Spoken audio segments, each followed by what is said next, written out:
The CBS Radio Mystery Theater presents...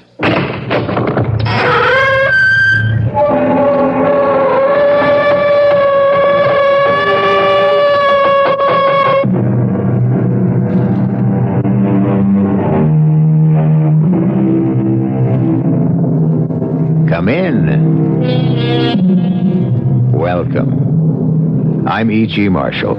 All peoples have their separate legends, their superstitions, and their fears. Julius Caesar once said that all Gaul is divided into 3 parts.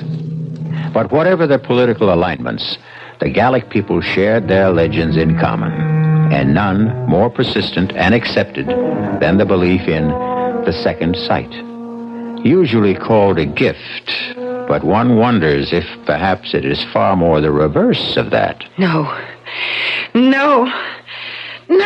Is it Ruth? What?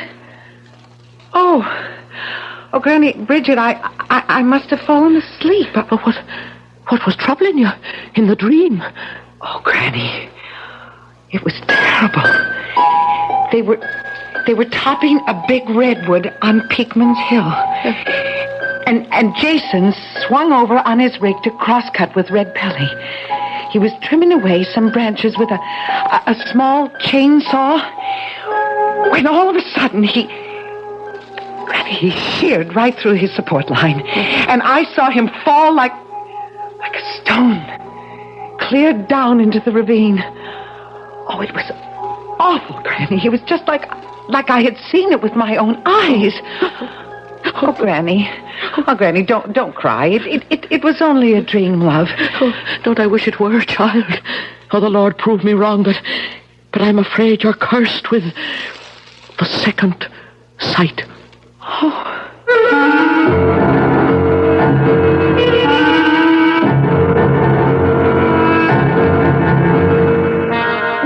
Our mystery drama, The Unearthly Gift, was written especially for the Mystery Theater by Ian Martin and stars Betsy Palmer. It is sponsored in part by Anheuser-Busch Incorporated, brewers of Budweiser, and by the Kellogg Company, makers of Kellogg's Special K cereal. I'll be back shortly with Act 1.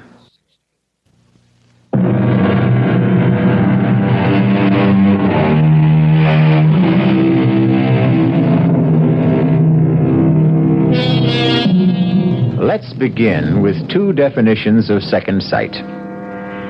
The unearthly capacity to see things impossible for ordinary people to see, or the ability to foretell events in the future from the shadows they cast before them.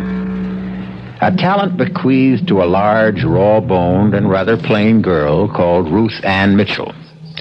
She and her grandmother, Bridget Carney, are the only women at a lumber camp high in the Bitterfoot Range, which sprawls across Idaho, Washington, and half of British Columbia. Ruth and Granny cook and keep house for the lumberjacks. And what can I say, Mamselle? And Granny, we feel very bad, especially Big Red. He was up there with Jason. I told him 100 times to use a double rig, but he never wanted to listen. Where is Jason? He is in the wagon with Ruth. I will have to take him down the mountain to Rockfall and the main office. I want to see him. No, I think that is not a good thing. He fell 500-600 feet into that ravine. I want to see him. Let her, if she wants. Now you'll hurry back? Yeah, just as soon as I'm sure Jason gets a burial befitting him. You've got room to take me, Frenchie. Mais oui. If you are sure you must. It's what I owe him. Not enough, but all I can do. Oh, Granny, if I knew, why couldn't I have stopped it? How can you hold back the hand of God, child?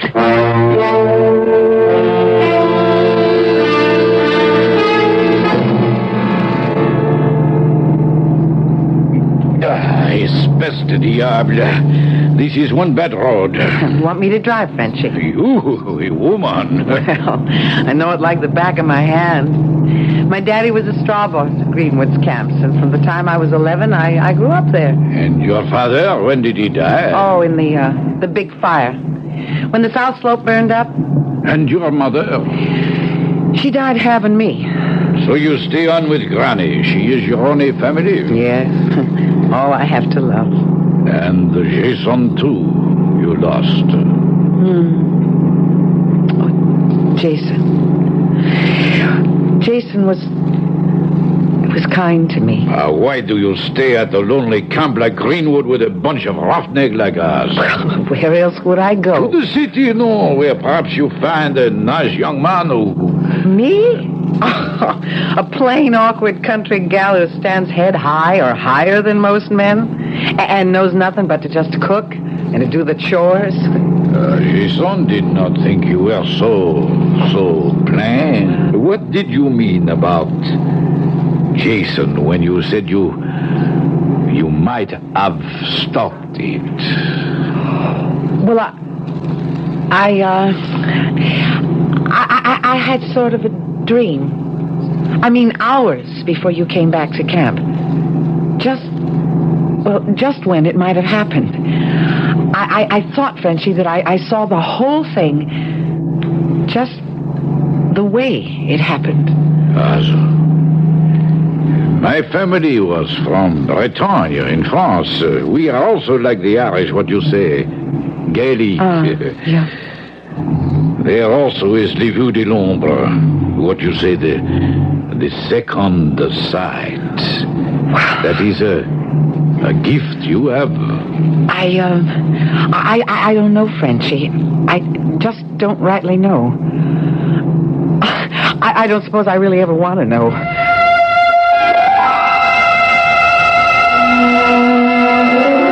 Pardon me, ma'am. You Miss Mitchell? Yes, I am. I'm Tim Farrell, new jack for Greenwoods. Told me down at the office I'd be riding up the mountain with you. Well, that's right, Mr. Farrell. They're just gassing up the old Jeep. Have you got your gear ready? Most of it. What you see on me? My duffel bag and axe are right there by the pumps. Well, then I guess we're ready to go. Except first, I guess I should say howdy. Ain't used to shaking hands with a lady, but put it there.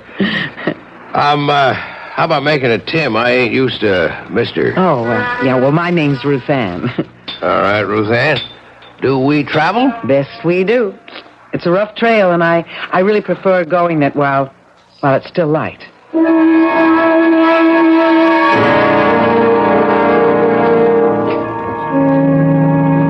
This old Jeep handles real nice. You were right about the trail. Maybe I should have let you drive. Well, I knew you figured I shouldn't. It's kind of nice to be a woman and just to sit down. Besides, you handle the Jeep real good. Farrell, You couldn't be Irish. Some generations back, mostly, though I'm just a roving lumberjack. Born in Montana, never been out of 7 northwestern states in the good old U.S. of A. Ah. I don't figure you for all of that Irish either. Well, not so much on my father's side, but all the way down on my mother's. Oh, wait till you meet her mother, Granny Bridget. She cooks chow for all you jacks. Good chow? Best you've ever tasted. And I'm in love with her already. Now, what do? Well, I help her. Well, now, there's something to consider. If Granny comes through as strong as you promise, I may be half in love with you already without knowing. Ah.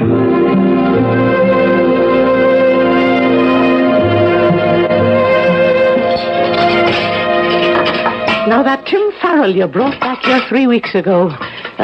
He's a charmer, he is. Yeah, I think so, too.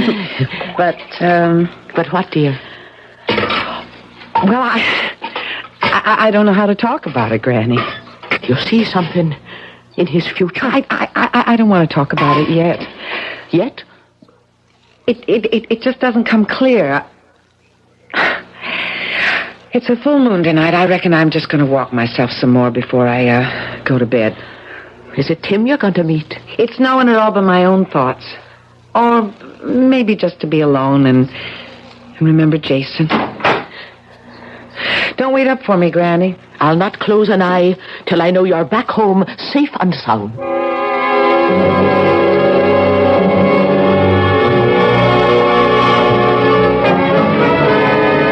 Real pretty moon, ain't it, Ruth? I suppose, Big Red. I kind of hope you figure like I do that it ain't hung up there for nothing. Don't look to me. I'm not your woman. Not now, or ever could be. You'd still shuck me off even with Jason gone? Or with Jason here. You and me have nothing for each other. And don't you make no move to me, even with Jason not here to stand between us. Big as you are, you think you could hold me off if I really had a mind to? Look, I hope I don't have to try. I don't guess you'll have to, Ruth Ann, as long as there are three of us. Who asked you here, tenderfoot? Butt out. If I'm not wanted. Ruth Ann? Let's just not make no fuss, all right? I'm on my way back to bed anyways. Good night. Why don't you mind your own business, Farrell? I was about to ask you the same question. I'm warning you. You're new on this crew. Don't ask for any trouble. I don't. Just the same, don't push any on me, brother. And lay off of Ruth Ann. She don't like you no more than I do.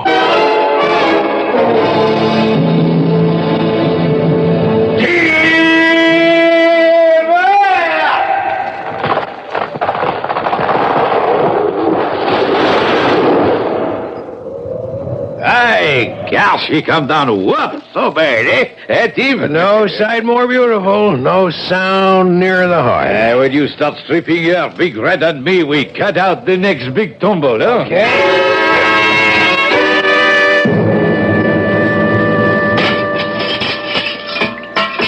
Hand me the big kettle. There's a love, Ruth. Ruth? Oh, I'm sorry, Granny. I was thinking of Tim Farrell. Oh, I thought maybe that walk under the moon last night might not be all by yourself. Did you meet him then? Yeah. Good, I did, too. Big Red was pestering me again, just like before Jason died.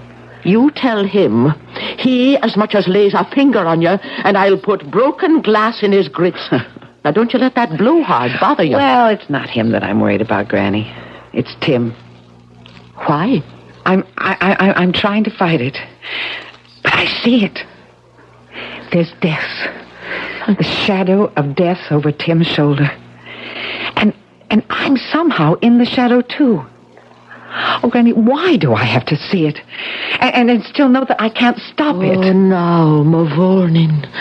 Don't wreck your heart with what can't be changed. I told you before, Granny. I won't sit by if...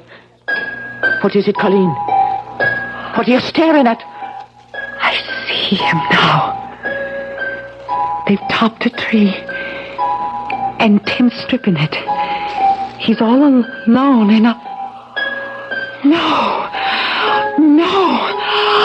I've got to stop it. I've got to stop it. Dear Mary in heaven, watch over my lamb, whatever the Lord has marked her for.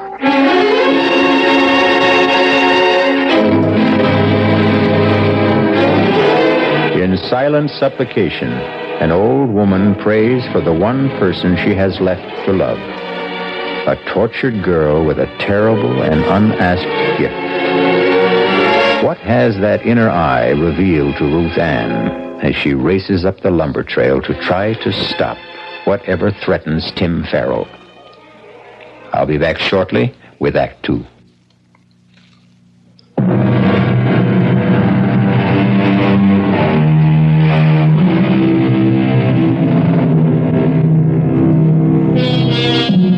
At the stand of trees, the lumberjack crew is thinning out. Frenchie and Chuck Turkle are on the big crosscut, finishing the high cut, while Big Red, having finished the notch, is now driving the wedges. Down the mountain, Tim is methodically stripping the branches from the topped tree, his back towards them. This is the picture Ruth Ann saw in her mind's eye, sees now in actuality as she struggles breathlessly up the slope. Tim! Ruth Ann, what is it? Run! From the tree! I'm not in its path! Look back! Look back! What? Ruth! Ruth! Run to the side! Run to the side! Time! There's no time! Look out! Look out!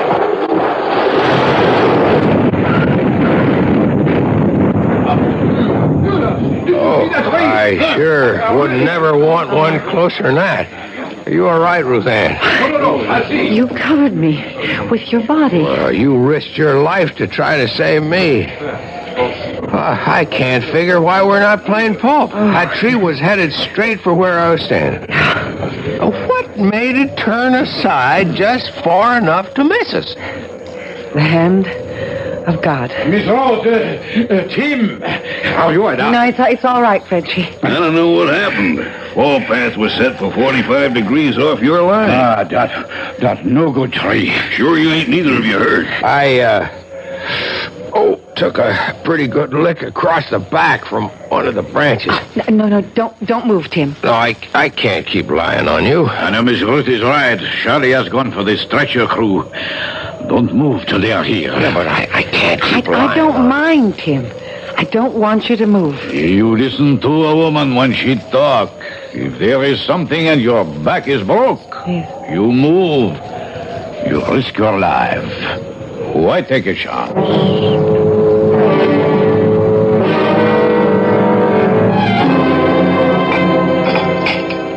Well, that was a powerful good bowl of soup, Ruth Ann. I'm glad you liked it. Here, let me take the tray. How's your back today? Oh, it's tolerable. Now I know that there ain't nothing broke. I feel I better be getting back on my feet and go. No, sir. You just stay right where you are till the doctor says that you can rise. Ruth Ann, tell me something. If I can. Where were you going when you come up the mountain that day? Why do you ask? I don't know. I had the feeling. I mean, they hadn't even yelled timber before you seemed to know that was a maverick tree, and it wouldn't fell right. Well, maybe it was just intuition. I was born and bred in tree country and around camps, and look, I've got to get back down. Granny needs my help. Ruth Ann, Yeah. I want to thank you for saving my life. Well, if I had anything to do with it, I'm glad. Maybe someday I can find a way to make up for it.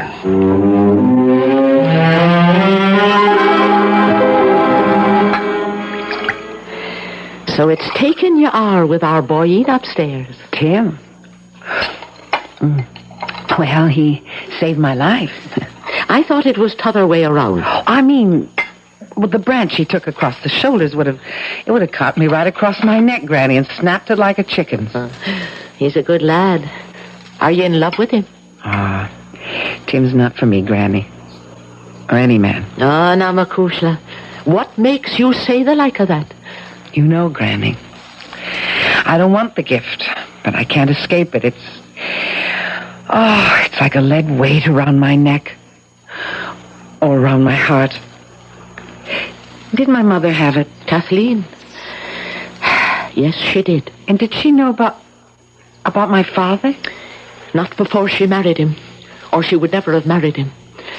It never comes till we're well out of our teens. But, Granny, did she know that he was to die so young? She knew. And about herself? She knew that, too. And knowing that I would kill her in childbirth, she still went ahead and had me? Now, there's always the chance the good Lord will change his mind. Look at you and Tim. Only he hasn't. What? Granny, I wish I could see it clearer. I stopped it once, but I don't know if I ever could again. Tim wears the shadow of violent death like a collar. And somehow I'm the one who's hanging it there. Oh, Granny. Granny, I don't know what to do.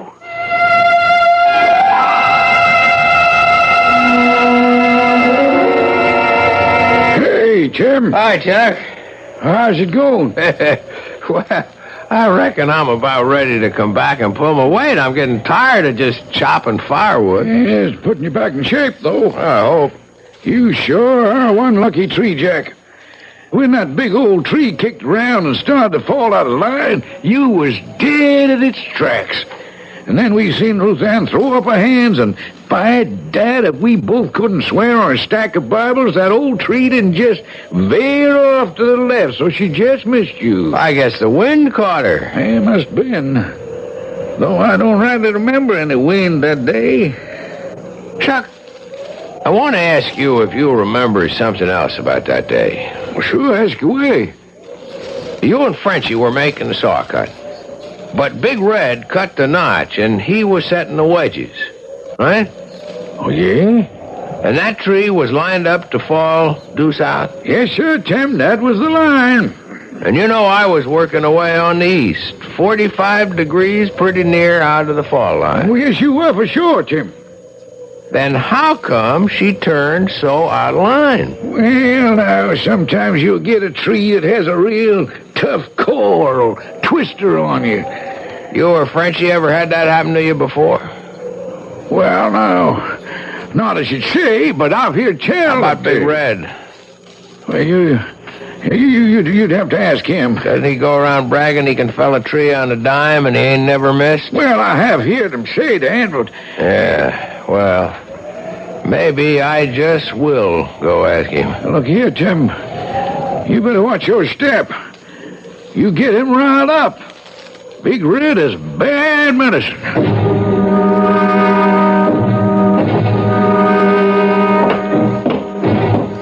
Hold it just a minute before you go inside, Chuck. Oh, hi, Big Red.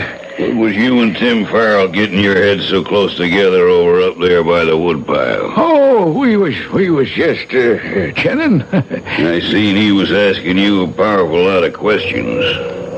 I'd like to know them questions and your answers. Oh, Big Red, you're like to break my arm. I might just do that if you don't loosen up. Well, I don't want to make no trouble. Any trouble I'll handle. You talk. Don't leave nothing out. I want every word.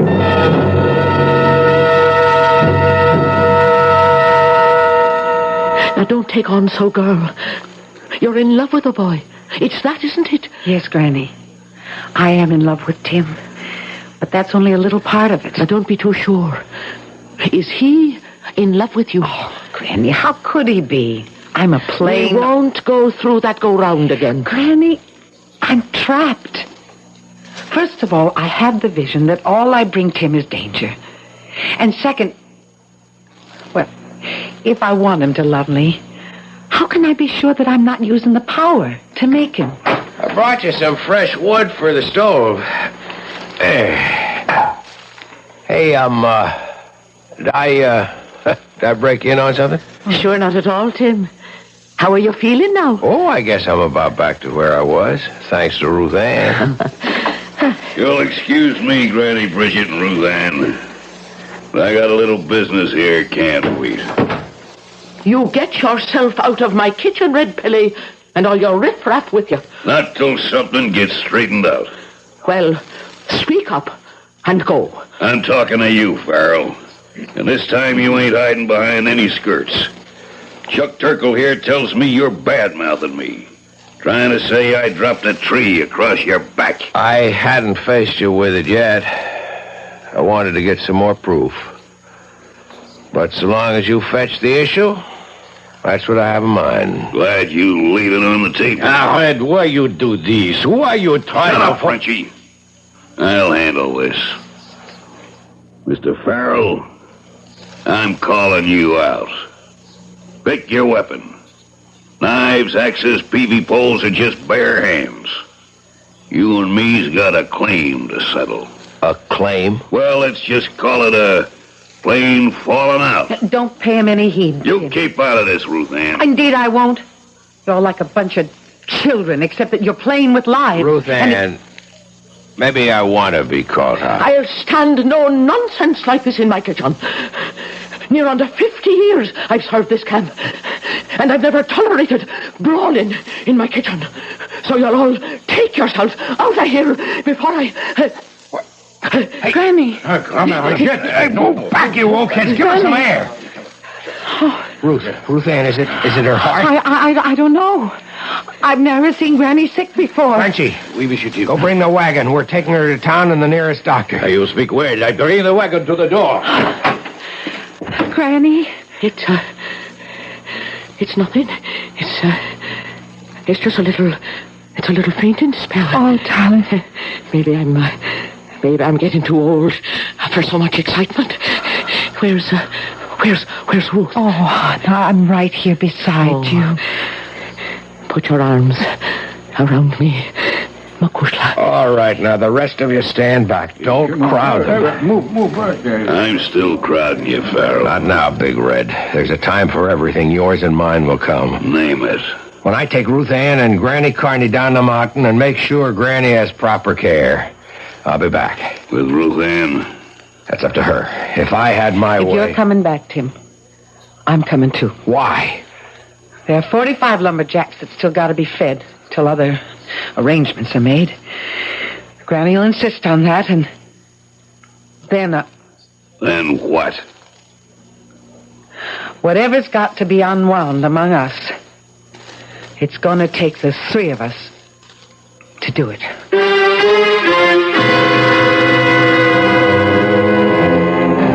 How much does Ruth's second sight now see of the future? How much can she affect it? And how? Is the shadow of what's to come going to engulf her, or can it be dispersed and blown away? Is the unearthly gift something that can prevail against earthly circumstance? We'll return shortly with Act 3.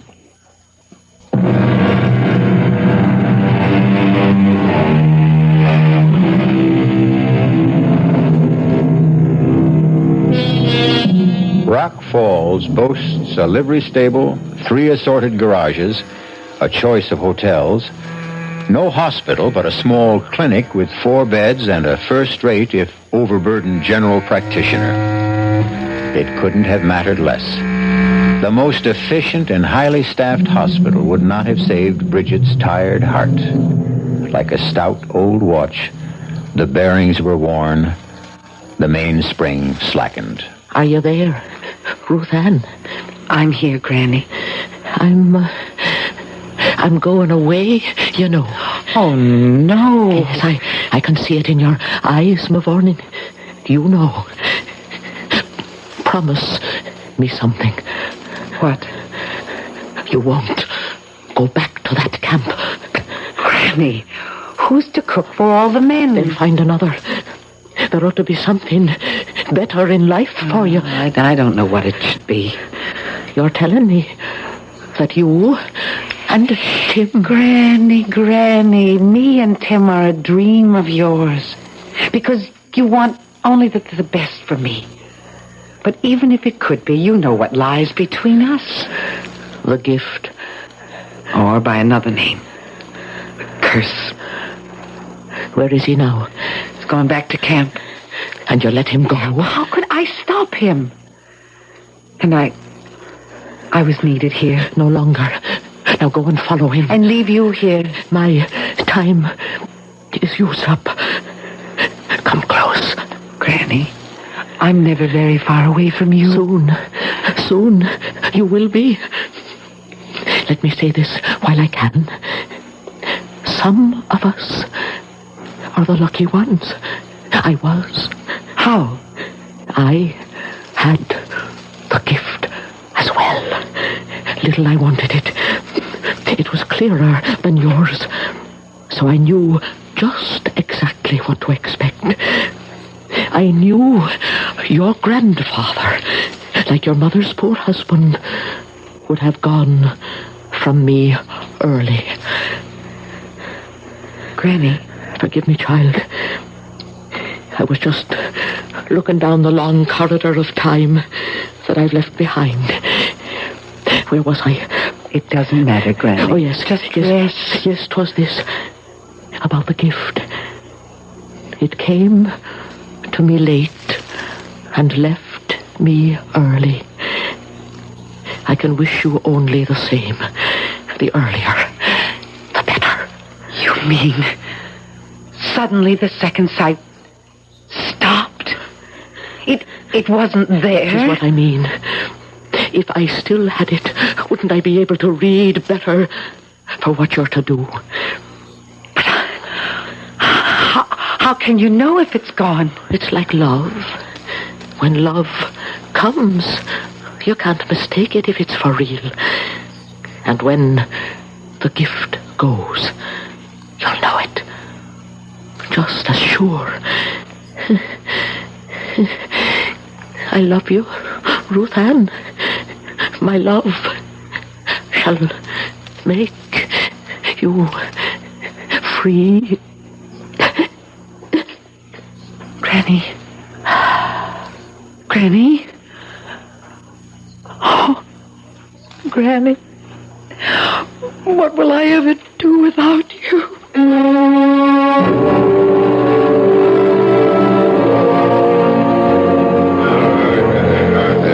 Mes amis, by the old logging rule, this contest is to the finish. By selection of both contestants, there is no weapon but the human hand. First, I ask each if they must fight. Big Red. No man's gonna make the kind of charges Tim Farrell's been making about me behind my back. And Tim. Red Pelly rules this camp and all of you by fear. It's time someone challenged him. I'm doing that. So you will come on, set the bell. Are you both ready? Let's get on with it. Tim. You heard the man. Let's get it over with.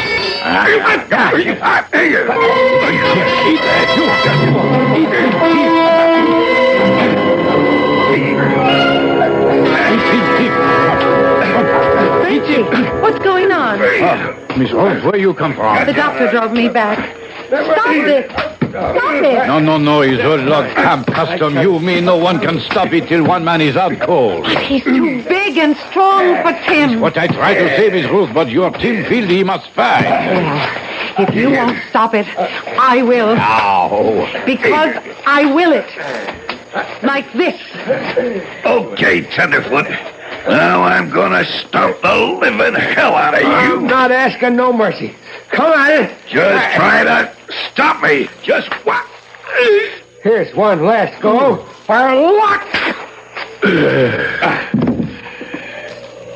What the?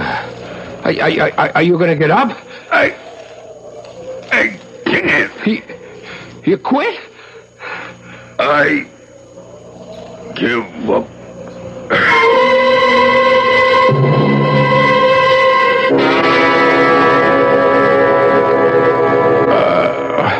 What? Just take it easy. You're all right. Ruth? Yes? Boy, it seems like I've been here before. Now that Granny's gone and you're okay, I'm going away. Well, if that's what you want. You've got your own life to live. My own life. I ain't got the right to say it, but I was sort of hoping that we'd be sharing it. But I got nothing to offer a woman yet. We're just not for each other, Tim. Don't you know? I'm a shadow over you. That it's through me that you're risking your life. Appears to me it's through you it keeps getting saved. Twice. The legend is the third time round fate has to take its course. There's another cook here now, and I'm not needed. Forget me, Tim. Please, just forget me. Look. Sorry, Excuse me, Miss Frenchie. Ruth. Hey, how you feel, champ? Huh? I feel like I got run over by a bulldozer. It'll mend. Something else won't, eh? In the inside. Why did you make Miss Ruth cry? It's kind of the other way around, Frenchie. I guess I took a wrong notion. I wanted to marry that girl. But she does not want to marry you. That's right. Did she say why? I don't know. She got some kind of crazy notion. She's a hex for me. If she say that, then it is one big shame. She must be bad medicine for you. She knows. How? She has le don, the gift, She can read the future. Oh, come on. It is true. How do you think that big tree missed you that day? And now you make Big Red cry uncle. The heck with superstition, that's no real problem. What is a problem is that a man needs money to marry. And what do I have to offer? What?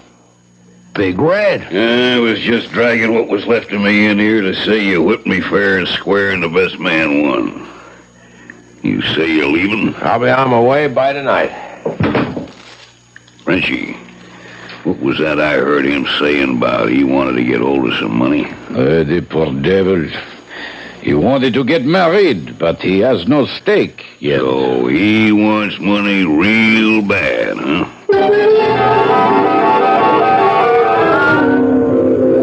Hey there, Big Red. What are you doing so far from camp? Oh, just stealing me a little breather, Chuck, and having a stroll. Hefting your axe in your hand? This here axe ain't mine. Belongs to Tim Farrell. What you doing with it? I got a use for him. I wouldn't figure him to lend you anything of his.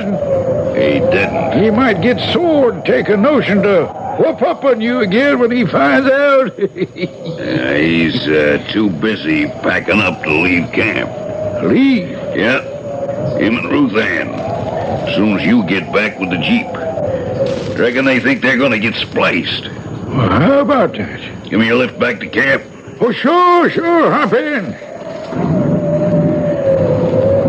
Got to pay money? Yes, right behind us in the sack. All done up in them neat little envelopes, huh? Just like usual. It'd be a lot of money to steal. And there sure wouldn't be much doubt if a fella got caught quick enough just where it came from. Huh? What you talking about? Just keep on driving, Chuck. Only you take the road to the flume at the fork. I got some plans for you.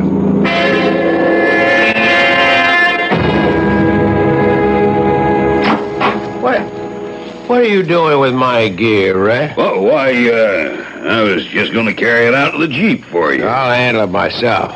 What's the Jeep doing outside there? Where's Chuck? I reckon he took the payroll over to the straw boss. You drawing yours? No. And we'll ride over there and pick it up before I drive you and Ruth Ann down to town. She's coming with us? As if you didn't know.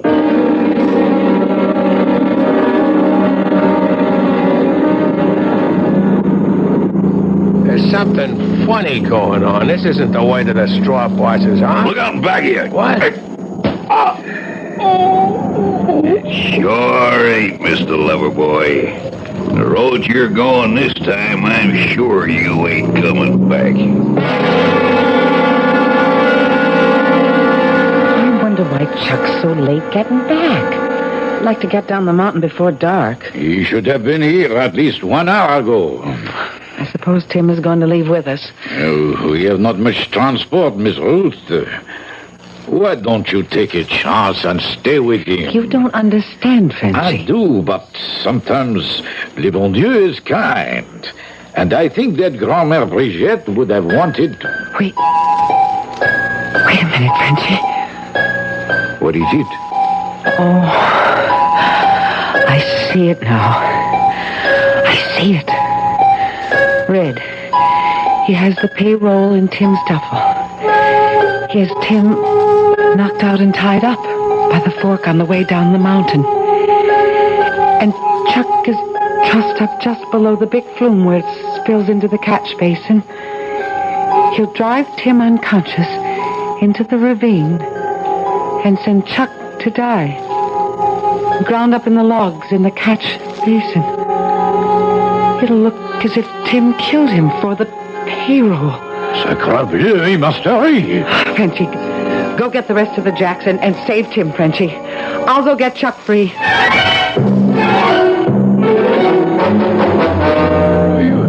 You crazy, Red. Like a fox, Chuck. Ain't no woman gonna make a sucker out of Red Pelly. She turned me down for Jason. Well, I took care of him. Climb. Climb? Up to the sluice? Why? I'm sorry, Chuck, but I gotta set this up just right. What are you gonna do with Tim's axe? I'm gonna bury it right in your skull, Chuck, so nobody has any doubts as to who. Oh, no, you're not, Red. Ruth Ann, How'd you get up here? Many's the time as a kid when the logs weren't running, I've shooted down the flume. From the camp right to this station. Oh, I knew I had to move fast to stop you. You can't. It's too late. I've burned all my bridges behind me. Now, worst of all, it's got to be you, too. Oh, but you can't touch me, Red. I have the gift. The gift? I turned the tree aside to save Tim, and I held you back from stomping him. All with the help of God, and now I'm going to stop you again. Run, Chuck. Run. But you... No, he can't touch me. I'm sorry it has to be this way, Ruth Ann. From the beginning, when you first come, you was all I wanted. But you turned me down. What are you doing? I'm going to open a sluice gate. There's 600,000 board feet of logs already on the way down. And we're going with the first that comes. If I can't have you, no one else can. Hey! You hear me? I hear you. You touch Ruth Ann, I'll kill you! Ain't none of the three of us going to stay alive. Come on up. You put down that axe, Red. Until I take your flat coal, Ruth Ann. Give me room, Frenchie, I've got his feast. Damn your hide, I'll split your skull. Watch him. He has your axe. Hang on, Ruth, I've got a peavy pole. All right, Red, you want to give up? Oh, bon Dieu, if he cried, we have too many. Stay over the platform, Frenchie, we need room. Oh, you spite me. Let go of the peavy, Tim. He'll drag you with him.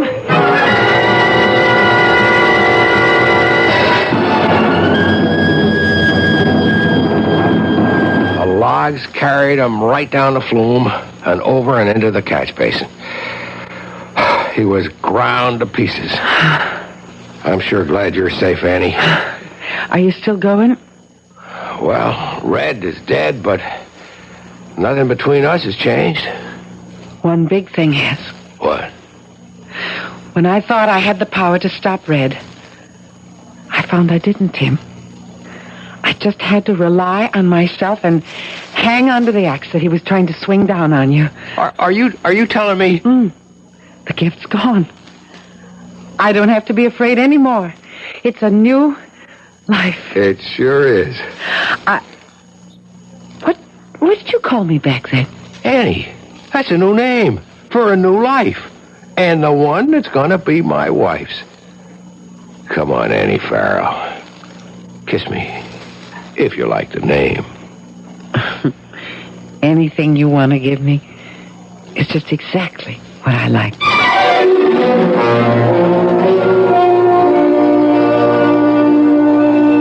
Think of all the gifts you personally may have lost in your time, and how much you mourned them. Then think of the dread, oppressive gift that Ruth Ann lost, and celebrate it with her. Sometimes I do have stories to tell you that end with that fond, childish phrase, and so they lived happily ever after. I'll be back shortly.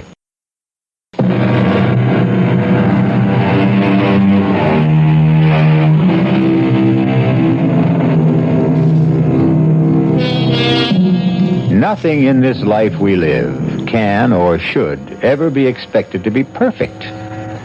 We can only wish and hope that as a sizable clutch of feral offspring arrive and grow, that not too many of the girl children will be afflicted or blessed with the gift.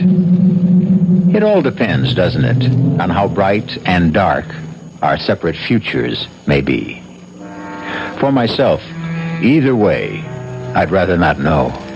Who needs to live for more than today? Our cast included Betsy Palmer, Carmen Matthews, Mason Adams, Jackson Beck, and Ian Martin.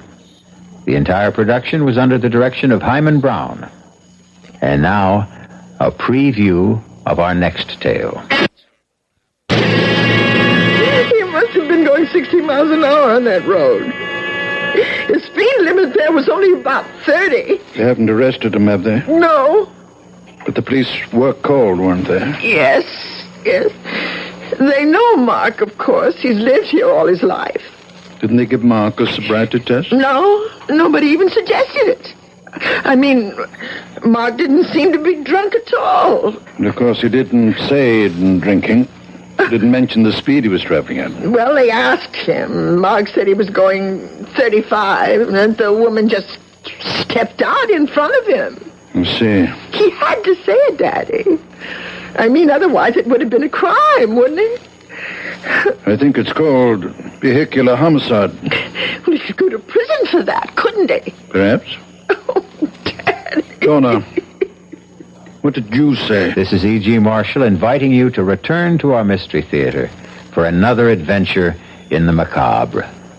Until next time, pleasant dreams.